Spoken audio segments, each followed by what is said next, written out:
Imagination, it seems, will do nothing that we wish until we enter into the image of the wish fulfilled.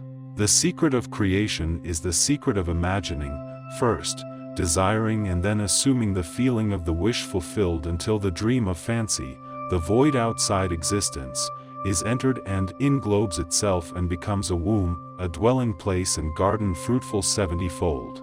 Note well that Blake urges us to enter into these images. This entering into the image makes it englobe itself and become a womb. Man, by entering a state, impregnates it and causes it to create what the union implies. Blake tells us that these images are shadowy to those who dwell not in them, mere possibilities, but to those who enter into them they seem the only substances.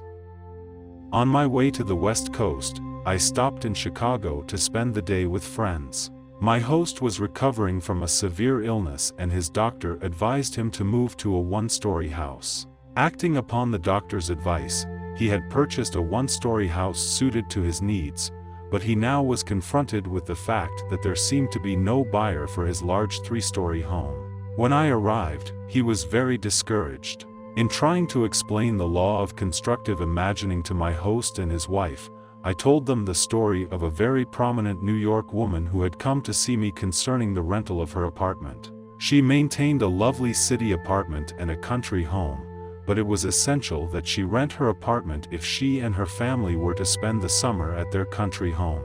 In previous years, the apartment had been rented without any difficulty early in the spring, but at the time she came to see me, the season for summer sublets was seemingly over. Although the apartment had been in the hands of good real estate agents, no one had seemed interested in renting it. I told her what to do in her imagination. She did it and, in less than 24 hours, her apartment was rented. I explained how she, by the constructive use of her imagination, had rented her apartment. At my suggestion, before she went to sleep that night in her apartment in the city, she imagined she was lying in her bed in her country home. In her imagination, she viewed the world from the country house rather than from the city apartment. She smelled the fresh country air. She made this so real that she drifted off to sleep feeling that she was in the country. That was on a Thursday night. At 9 o'clock the following Saturday morning, she phoned me from her country home and told me that on Friday a highly desirable tenant, who met all of her requirements, not only rented her apartment but rented it on the one condition that he could move in that very day. I suggested to my friends that they build an imaginal structure as this woman had done, and that was to sleep, imagining they were physically present in their new home, feeling they had sold their old home. I explained to them the wide difference between thinking of the image of their new house and thinking from the image of their new house.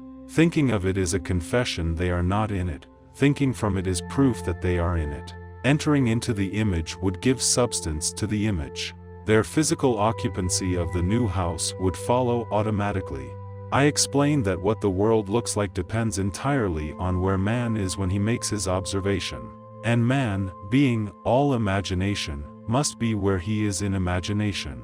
This concept of causation disturbed them, for it smacked of magic or superstition, but they promised they would try it. I left that night for California, and the following evening the conductor on the train in which I was traveling handed me a telegram.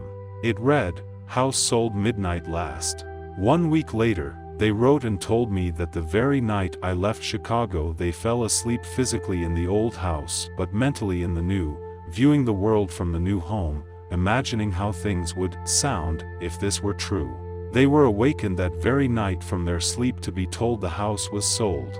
Not until the image is entered, until Eve is known, does the event burst upon the world. The wish fulfilled must be conceived in the imagination of man before the event can evolve out of what Blake calls the void.